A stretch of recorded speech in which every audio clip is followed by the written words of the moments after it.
Corriente de la psicología que surge a mediados del siglo XX y nace como una alternativa a las dos fuerzas principales de esa época, el conductismo y el psicoanálisis, para dar una respuesta diferente, abordando los problemas del ser humano, ofreciendo así una perspectiva desde el ámbito de la salud más que la enfermedad.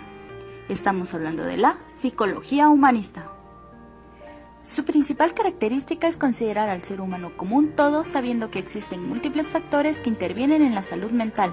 Entre ellas convergen y se interrelacionan entre sí, como las emociones, el cuerpo, los sentimientos, la conducta y los pensamientos.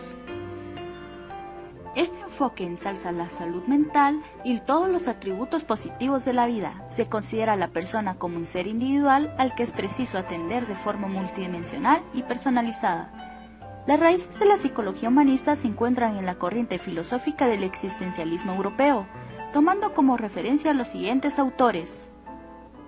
Jean-Paul Sartre, el hombre nace libre, responsable y sin excusas. Jean-Jacques Rousseau, el hombre es bueno por naturaleza, es la sociedad la que lo corrompe. Erich Fromm, si soy lo que tengo y lo que tengo lo pierdo, entonces ¿quién soy? Viktor Frankl, el hombre se autorrealiza en la misma medida en que se compromete al cumplimiento del sentido de su vida. Estos autores tienen una visión de la condición humana basada en la libertad, el significado de la vida, las emociones y la responsabilidad. Consideran al individuo como un ser responsable de su vida y de sus actos, capaz de encontrar su propio camino hacia la libertad. Abraham Maslow. Abraham Maslow nació el 1 de abril de 1908 en la ciudad de Brooklyn, Nueva York. Fue el mayor de 6 hermanos, hijo de padres inmigrantes rusos sin educación y devotos a la religión judía. Maslow se caracteriza por ser un niño extremadamente tímido que buscaba refugio en los libros y actividades escolares. La relación con sus padres era turbia, ya que su padre era un amante del whisky, las mujeres y las riñas. Mucho tiempo después hizo las paces con su padre, cosa que no sucede con su madre debido a que él tenía un profundo odio hacia ella por no ser una mujer amorosa con sus hijos. Incluso él llegó a mencionar que el odio que sentía por su madre lo motivó para la creación de la psicología humanística. En un principio Maslow estudió leyes para satisfacer a sus padres, pero no lo convenció, así que decidió estudiar psicología y obtuvo su doctorado en el año 1934, gracias a su estudio sobre el comportamiento de los primates.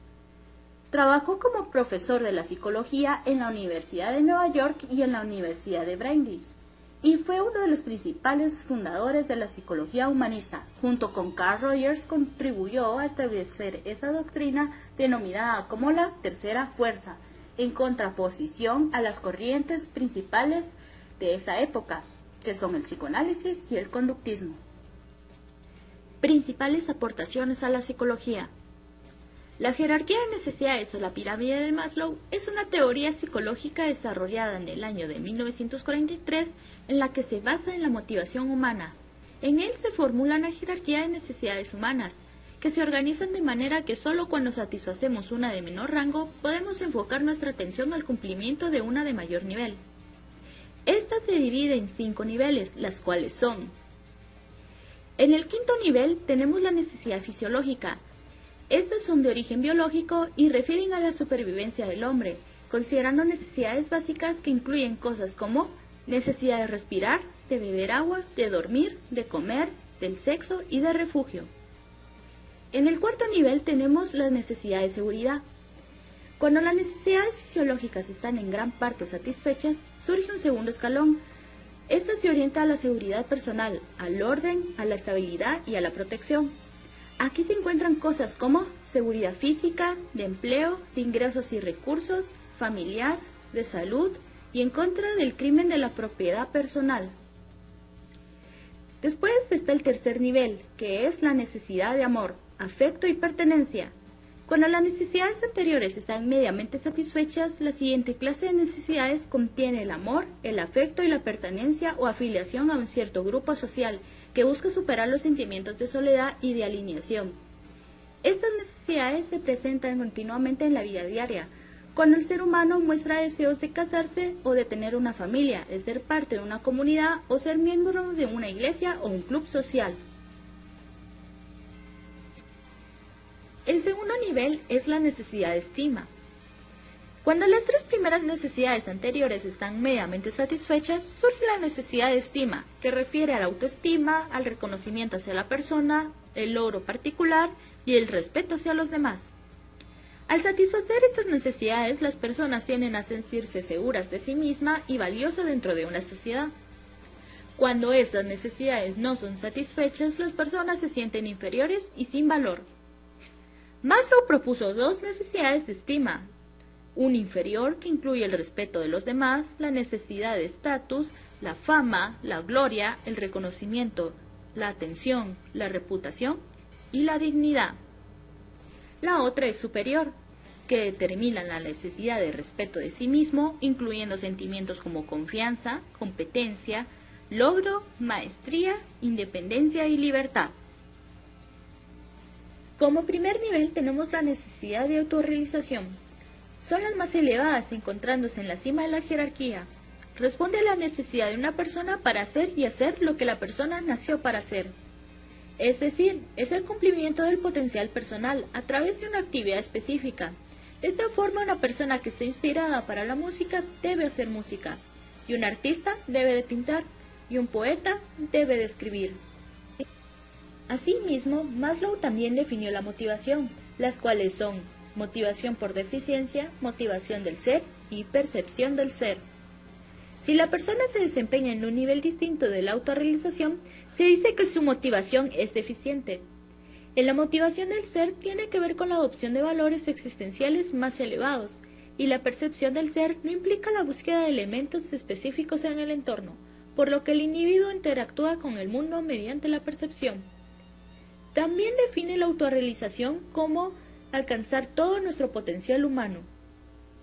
En los últimos años de vida de Maslow, él propone la psicología transpersonal, el cual constituye como una cuarta fuerza que se enfoca en los aspectos místicos, extáticos o espirituales de la naturaleza humana. Postulados de la teoría en la que se basa la pirámide de Maslow. El individuo tiene numerosas necesidades de importancia diferente y que pueden ser jerarquizadas. El individuo busca satisfacer primero la necesidad en la que parece más importante. Una necesidad deja de existir temporalmente al ser satisfecha y el individuo busca satisfacer otra. Son las necesidades no satisfechas las que influyen en el comportamiento de las personas, pero la necesidad satisfecha no genera comportamiento alguno. Las necesidades fisiológicas nacen con la persona, el resto de las necesidades surgen en el transcurso del tiempo. A medida que la persona logra controlar sus necesidades básicas, aparecen gradualmente necesidades de orden superior. No todos los individuos sienten necesidades de autorrealización debido a que es una conquista individual. La necesidad más elevada no surge en la medida en que más bajas se sienten insatisfechas. Pueden ser contaminadas, pero las básicas predominarán sobre las superiores. Las necesidades básicas requieren para su satisfacción un ciclo motivador relativamente corto. En contraposición, las necesidades superiores requieren de un ciclo más largo. Carl Rogers nació el 8 de enero de 1902 en Chicago, Estados Unidos, siendo el cuarto de 6 hijos. Su padre fue un exitoso ingeniero civil y su madre ama de casa y devota cristiana. Cuando Rogers tenía 12 años, su familia se trasladó al oeste de Chicago, y sería aquí donde pasaría su adolescencia. Con una estricta educación y muchos deberes, Rogers sería más bien solitario, independiente y autodisciplinado. Fue a la Universidad de Wisconsin a estudiar agricultura. Luego se cambió al programa de psicología clínica de la Universidad de Columbia. No obstante, Rogers ya había empezado su trabajo clínico en la Sociedad para la Prevención de la Crueldad en los Niños. En esta clínica aprendía la teoría y aplicaciones terapéuticas de Otto Rank, quien lo llevaría al camino del desarrollo de su propia teoría. En 1964 aceptó una plaza de investigador en California. Allí atendía terapias, dio bastantes conferencias y escribió hasta el día de su muerte. Fallece en San Diego, California, el 4 de febrero de 1987. Teoría de la personalidad de Rogers. Junto a Maslow llegó a fundar un enfoque humanista en la psicología. Rogers propuso una teoría centrada en el cliente, que fue considerada por muchas personas como la primera alternativa viable al psicoanálisis como método para tratar a personas con problemas. Para esta terapia se deben de tener dos rasgos principales, que son un clima agradable y la confianza en la persona. El terapeuta debe tener ciertas cualidades para poder realizar la terapia centrada en el cliente, las cuales son la empatía, la autenticidad y la congruencia. Con esto se logra comprender y descubrir el cambio que sufre el paciente y sentirse aceptado por el terapeuta. Esto produce una relajación de los sentimientos que los hace sentir libre y cambiante. Según Rogers, el individuo tiende siempre a la autorrealización, que es la tendencia humana innata a la integridad. Las personas autorrealizadas están abiertas a la experimentación y adoptan los valores más elevados de la existencia humana. Otra tendencia propuesta por Rogers es la tendencia a la realización, que es aquel impulso de todo organismo para realizar todo su potencial biológico y convertirse en todo lo que es intrínsecamente capaz de llegar a ser. Rogers también nos habla de la dualidad del yo, el self, el cual podemos ver el yo real y el yo ideal. El yo real son las ideas, percepciones y valores que caracterizan al individuo, lo que soy, lo que puedo hacer, el autoconcepto, mientras que el yo ideal son las aspiraciones y lo que queremos llegar a ser. La psicología centrada en el cliente que propuso Rogers ha sido aplicada en áreas tan diversas como la religión, la medicina, las relaciones éticas y culturales, la educación e incluso en el matrimonio. Martin Heidegger nace en Alemania el 26 de septiembre de 1889, hijo de un maestro católico. Cursó estudios de teología católica durante 2 años y desde 1911 filosofía occidental en la Universidad de Friburgo, donde fue alumno de Edmund Husserl, el fundador de la fenomenología. En 1919 y 1923 fue asistente de Husserl, con quien se inició en el método fenomenológico. Considerado como uno de los filósofos más complejos e importantes del siglo XX, una de las máximas figuras de la filosofía moderna, fue influenciado por los presocráticos, por Kierkegaard, por Nietzsche, en su obra más destacada, Ser y Tiempo. Se interesa de lo que consideraba la cuestión filosófica esencial, ¿qué es ser? Desde entonces su producción científica fue muy extensa. Martin Heidegger falleció el 26 de mayo de 1976, en la misma aldea en la que nació. A petición suya fue enterrado según el rito de la Iglesia Católica junto al campanario de la iglesia de su ciudad natal. Uno de sus sobrinos, sacerdote, presidió el oficio. El humanismo de Heidegger no presta atención a la esencia del hombre, sino que dice que su fuerza está en la naturaleza, el mundo y la historia, menos en la morada del ser.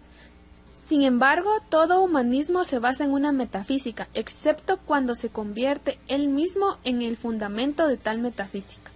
Con esto, Heidegger busca precisamente que el ser sea el fundamento del verdadero humanismo, o mejor dicho, el auténtico humanismo. La razón de justificar este humanismo auténtico se debe al origen metafísico en contraposición al humanismo, que es metafísico pero que no es su fundamento. Heidegger empleó el término Dasein para indicar que las personas en el mundo son inseparables. Dasein significa literalmente ser ahí, y él solía describir la relación entre el individuo y el mundo como un ser en el mundo. Una forma más radical de establecer esta relación consiste en afirmar que los seres humanos no existirían sin el mundo. La mente humana ilumina el mundo físico y así es como llegan a existir. Sin embargo, el concepto de Dasein acuñado por Heidegger es aún más complejo. El sufijo da, que significa ahí, se refiere al lugar, tiempo espacial donde ocurre la existencia. Ahora bien, independientemente del sitio donde suceda, la existencia es un fenómeno complejo, dinámico y único, a diferencia de todos los demás elementos que conforman el universo. Los seres humanos eligen la naturaleza de su propia existencia. El humanismo de Heidegger se sitúa en una crítica a la metafísica, que desde la filosofía platónica se formula una visión de esencia y existencia, cuya fuerza la retoma Sartre para argumentar que la existencia precede a la esencia. Viktor Emil Frankl nació en Viena el 26 de marzo de 1905. Su padre trabajó duramente desde ser un estenógrafo parlamentario hasta llegar a ser un ministro de Asuntos Sociales. Desde que era un estudiante universitario y envuelto en organizaciones juveniles socialistas, Frank empezó a interesarse por la psicología. En 1930 logró su doctorado en medicina y fue asignado a una sala dedicada al tratamiento de mujeres con intentos de suicidio. Al tiempo que los nazis llegaban al poder en 1938, Frank adoptó el cargo de jefe del departamento de neurología del hospital de Russell, el único hospital judío en los tempranos años del nazismo. Pero en 1942, él y sus padres fueron deportados a un campo de concentración cercano a Praga. Frank sobrevivió al Holocausto incluso tras haber estado en 4 campos de concentración nazi, incluyendo el Auschwitz desde 1942 a 1945. Desgraciadamente no ocurrió lo mismo con sus padres y otros familiares, los cuales murieron en estos campos. Debido en parte a su sufrimiento durante su vida en los campos de concentración y mientras estaba en ellos, Frank desarrolló un acercamiento revolucionario a la psicoterapia conocido como logoterapia. Frank retomó a Viena en 1945 e inmediatamente fue jefe del Departamento de Neurología de Viena Polyclinic Hospital, posición que mantendría durante 25 años. Fue profesor tanto de neurología como de psiquiatría. Sus 32 libros sobre el análisis existencial y logoterapia han sido traducidos a 26 idiomas y ha conseguido 29 doctorados honorarios en distintivas universidades del mundo. A partir de 1961, Frank mantuvo 5 puestos como profesor en los Estados Unidos en la Universidad de Harvard y Stanford, así como en otras como la de Dallas, Pittsburgh y San Diego.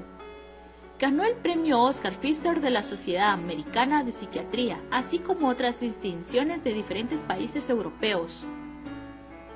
Frank enseñó en la Universidad de Viena hasta los 85 años de edad, de forma regular. Se dice que fue un gran escalador de montañas y que a los 67 años consiguió la licencia de piloto de aviación. Victor Emil Frank murió de un fallo cardíaco el 3 de septiembre del año de 1997, dejando a su esposa Eleonore y a su hija, la doctora Gabrielle Frank. Frank sugiere que la psicología tradicional se centra en la psicodinámica o la búsqueda de las personas a reducir su montón de tensión. Frank utiliza la noodinámica, la cual considera que la atención es necesaria para la salud, al menos cuando tiene que ver con el sentido. El vacío existencial sugiere que uno de los signos más conspicuosos de vacío existencial en nuestra sociedad es el aburrimiento, de manera que queremos llenar nuestro vacío con cosas que, aunque producen algo de satisfacción, nunca será suficiente.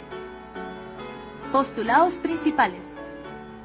La comprensión integral de las personas humanas y su oposición al reduccionismo biológico y psicológico brindó las bases para el desarrollo de una psicoterapia integral que involucra la totalidad bio-psicoespiritual e individual de la persona.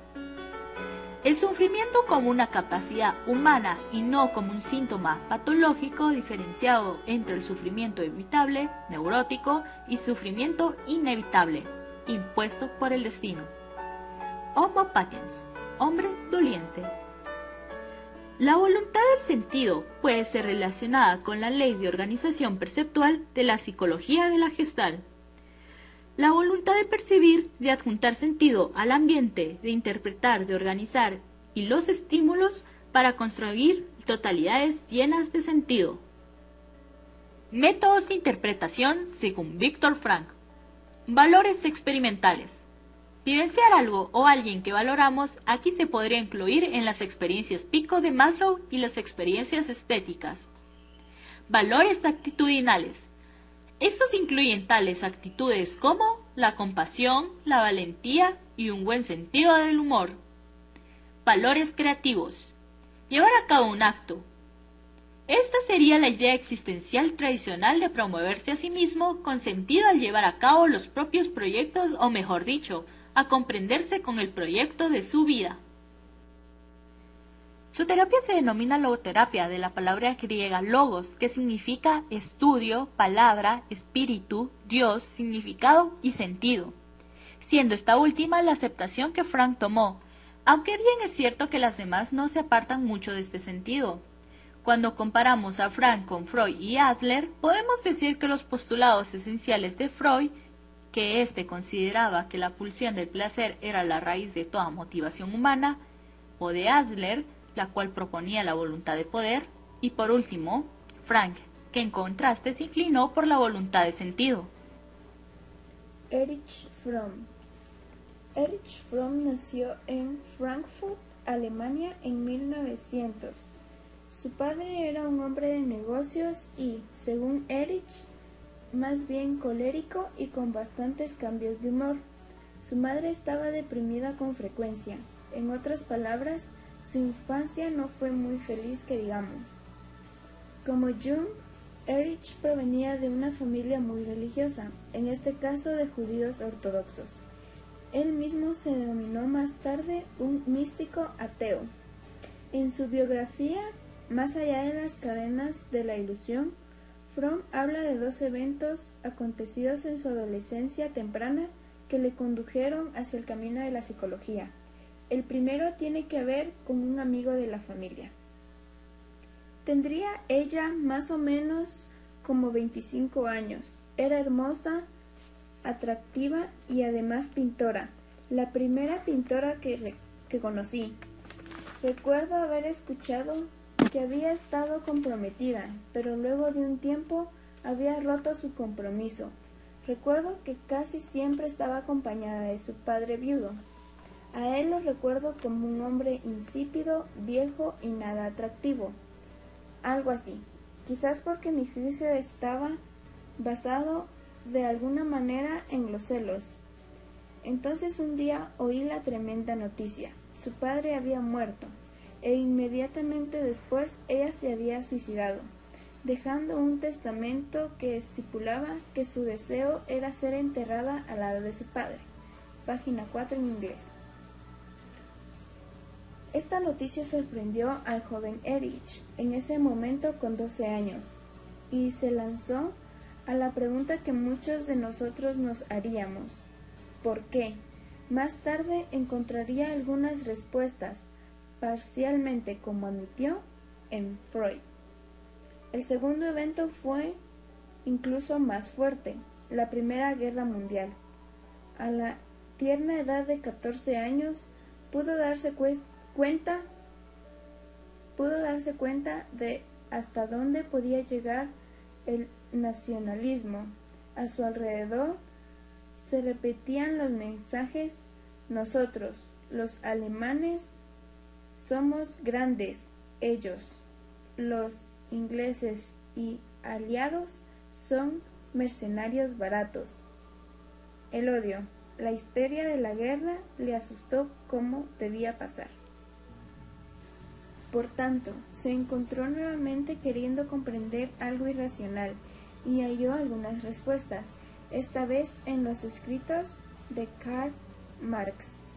Para finalizar con la historia de Fromm, recibió su doctorado en Heidelberg en 1922 y empezó su carrera como psicoterapeuta. Se mudó a los Estados Unidos en 1934, estableciéndose en la ciudad de Nueva York, donde conocería a muchos otros grandes pensadores, refugiados unidos ahí, incluyendo a Karen Horney, con quien tuvo un romance. Cerca del final de su carrera, se mudó a Ciudad México para enseñar. Ya había hecho un considerable trabajo de investigación sobre las relaciones entre la clase económica y los tipos de personalidad de allí. Murió en Suiza en 1980. Fromm añadió a los sistemas deterministas de Freud, el cual postulaba que nuestro carácter estaba determinado por lo biológico, y el de Marx, el cual consideraba a las personas como determinados por su sociedad y más específicamente por su sistema económico. A estos les añade algo extraño en ellos, la cual es la idea de la libertad. Él animaba a las personas a trascender los determinismos que Freud y Marx les atribuían.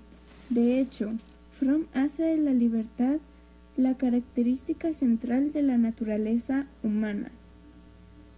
Fromm postula 3 vías a través de las cuales escapamos de la libertad.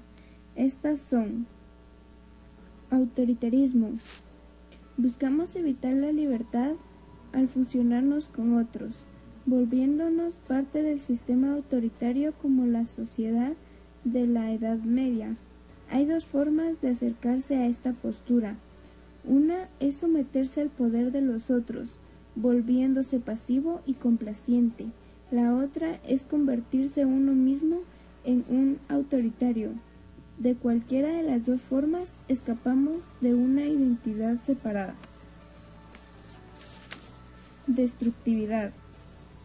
Los autoritarios viven un dolor existencial, en cierto sentido, eliminándose a sí mismos. Si no existe un yo mismo, ¿cómo algo puede hacerme daño? Pero otros responden al dolor volviéndose en contra del mundo. Es este escape de la libertad lo que da cuenta de la podredumbre indiscriminada de la vida: brutalidad, vandalismo, humillación, crimen, terrorismo, etc. Fromm añade que si el deseo de destrucción de una persona se ve bloqueado, entonces puede redirigirlo hacia adentro de sí mismo.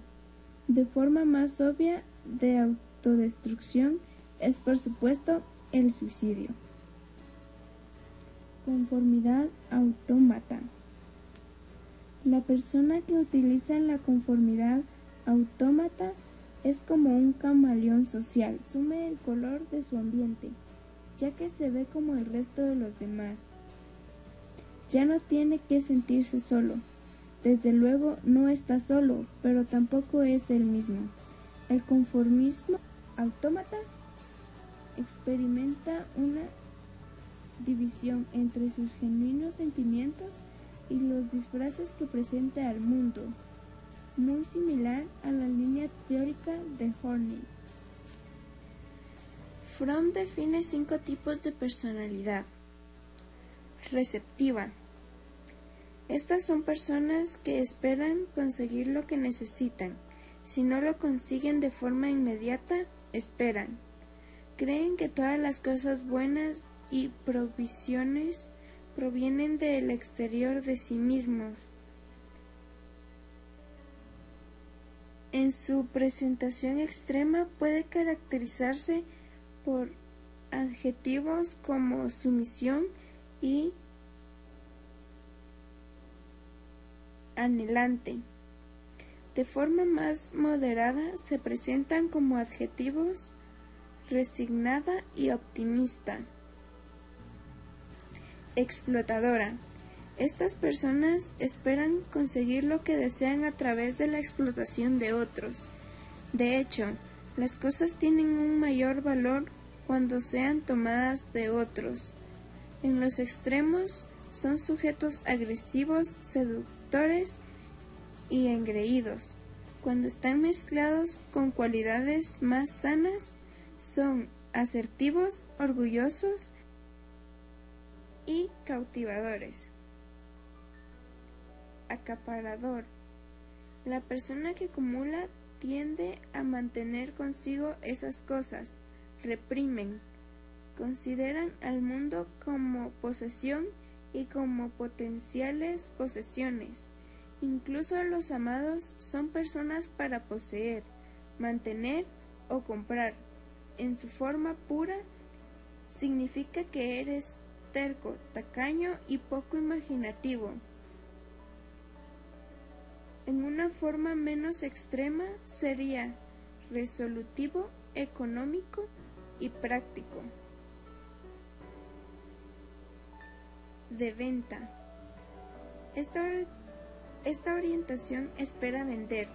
El éxito es una cuestión de cuán bien pueda verme, de darme a conocer.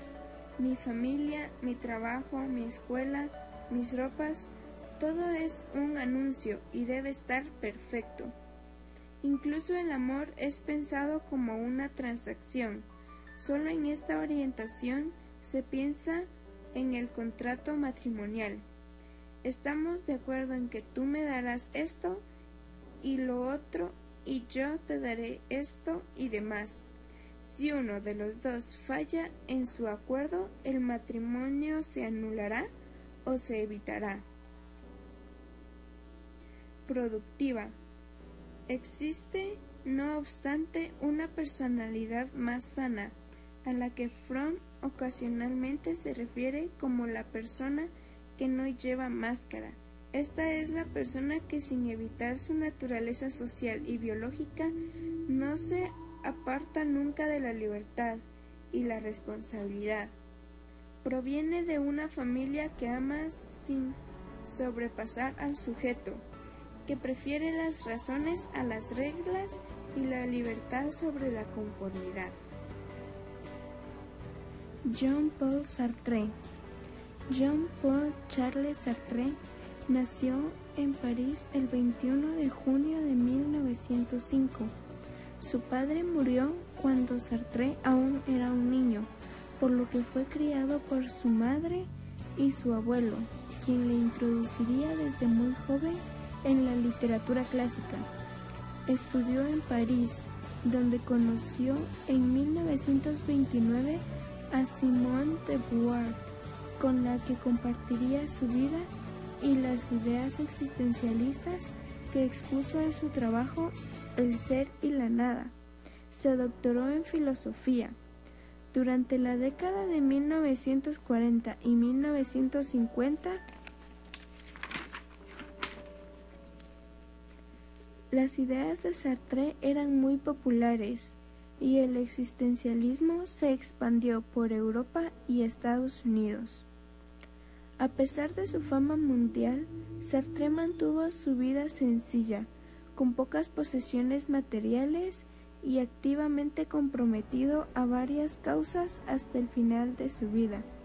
El escritor y filósofo falleció el 19 de abril de 1980 a los 74 años de edad.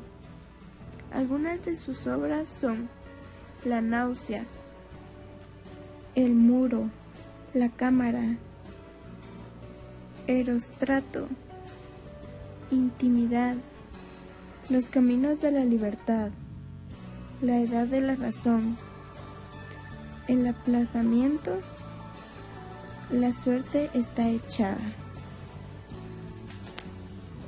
Según Sartre, la libertad es difícil de llevar porque coloca en mí todas las responsabilidades de mis actos y los de los demás, porque al actuar estoy habilitando a hacer todos lo mismo, y por la libertad existen otros valores. Sartre habla de la mala fe, la cual supone que sus actos solo lo afectan a ellos mismos, no son capaces de enfrentarse a la catástrofe de que todo el mundo actuase como ellos y prefieren pensar que ya habrá otros que tomen la decisión correcta. Sartre utiliza la frase "la existencia precede a la esencia". Esta tiene su origen en Santo Tomás de Aquino, el cual su objetivo es separar bien a Dios de las criaturas, al contrario que Aristóteles, donde la esencia son eternas.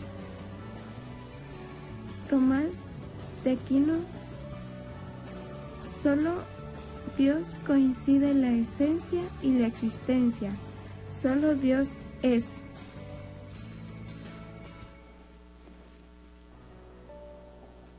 Sartre nos dice que el hombre empieza por no ser nada, pues la esencia será como él se concibe después de la existencia.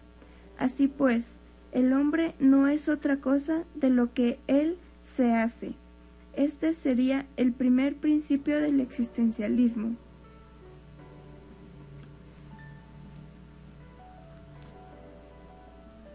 La postura del existencialismo de Sartre parte de la negación de Dios, y no desde una postura agnóstica, sino desde un ateísmo radical.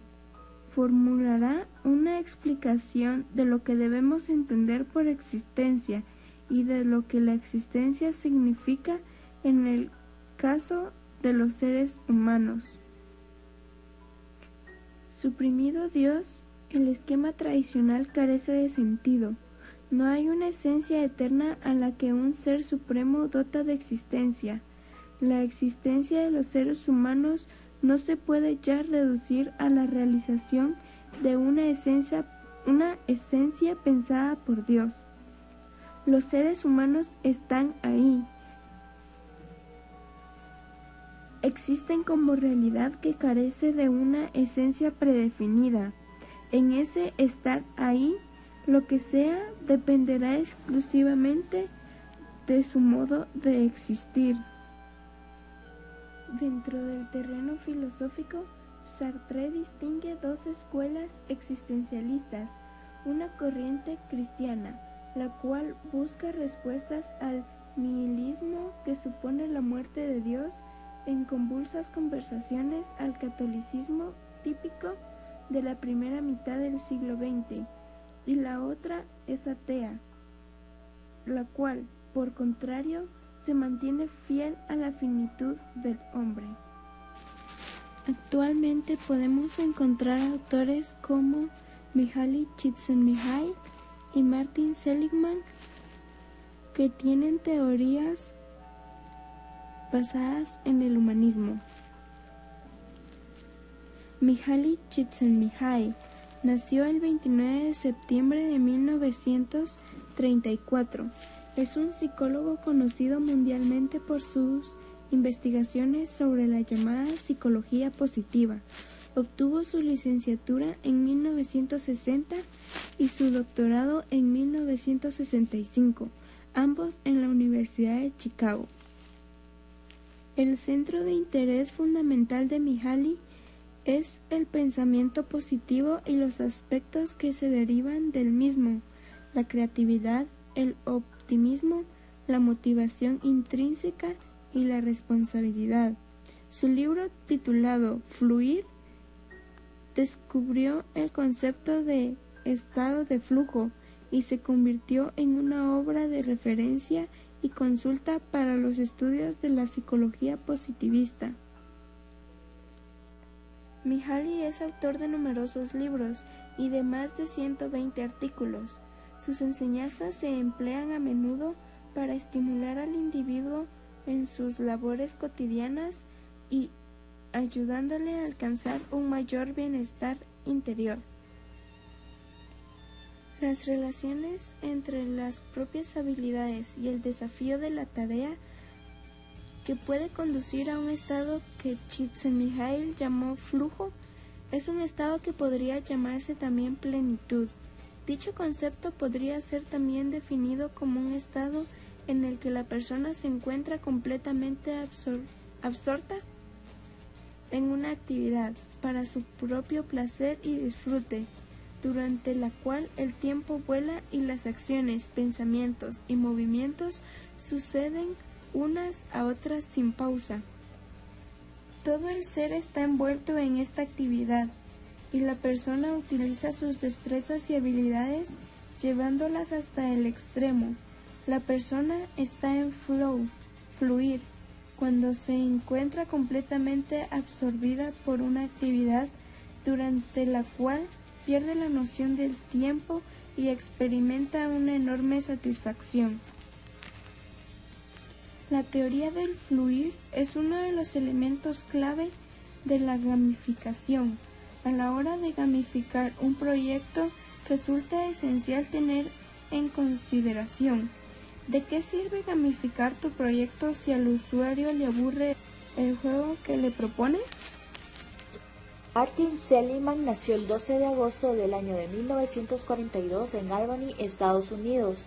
En la actualidad, Seligman es el profesor de Celebach Family de la Psicología de la Universidad de Pensilvania. También es el director del Centro de Psicología Positiva de dicha universidad.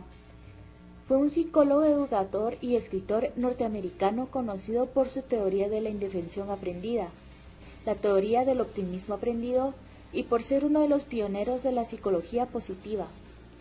En 1998, el psicólogo fue elegido como presidente de la Asociación Estadounidense de Psicología, APA. Además, fue el primer editor en jefe de Prevention of Treatment, que es el boletín electrónico de esa asociación.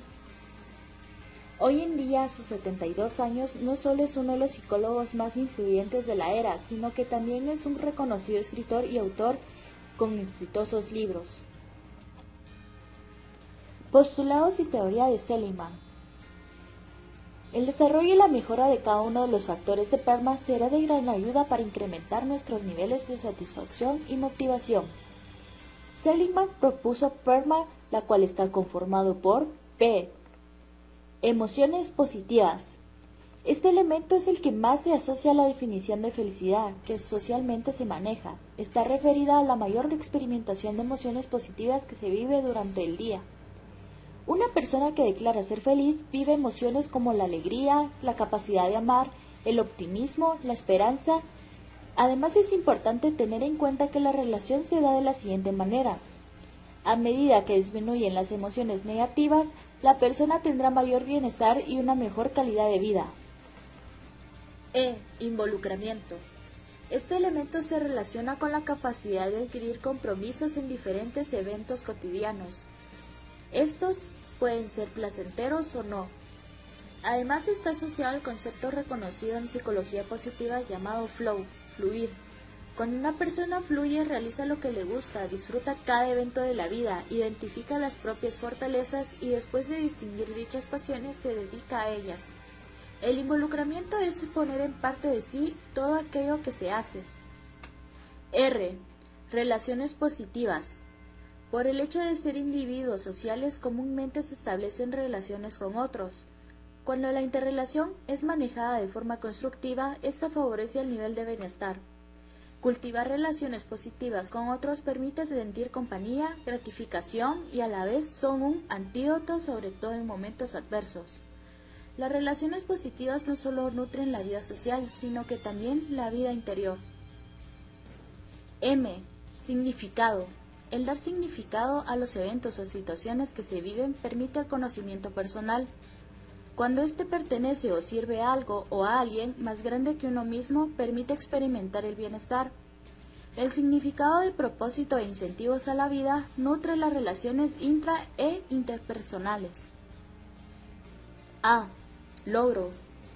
Los logros son un elemento que no funcionan aislados, sino que van de la mano de los elementos antes señalados. Antes de ver el resultado o la consecuencia de los actos, es fundamental sentir que se pueden hacer las cosas y creer en sí mismo. Cuando los deseos se miran con prosperidad, se cumplen, ya que la disposición psicológica positiva se vuelve un requisito para el cumplimiento de lo que se desea. Seligman aclara que no debemos intentar cultivar ni promover todas y cada uno de los factores del PERMA por igual, ni tan siquiera de un modo obligado o impositivo, sino que hemos de procurar fomentar los factores con los que nos identificamos y nos sintamos más cómodos sin necesidad de hipotecar nuestros propios bienestar. Al fin y al cabo, este método va directamente y dirigido a potenciar nuestro confort, objetivo que, por otra parte, no será alcanzado de un modo forzoso. Es el propio Seligman el que formula de forma explícita el que es el PERMA. Constituye una descripción de lo que hace la gente con una felicidad y bienestar auténtico y no una prescripción. Es decir, no supone una fórmula exacta para todas las personas. El método de interpretaciones son que contribuye al bienestar, que las personas lo elijan por su propio bien y no solo por un método para obtener cualquiera otra de las variables. Esperamos que les haya gustado este video. Somos estudiantes de Psicología de la Universidad de San Carlos y les deseamos éxitos en sus estudios. Adiós.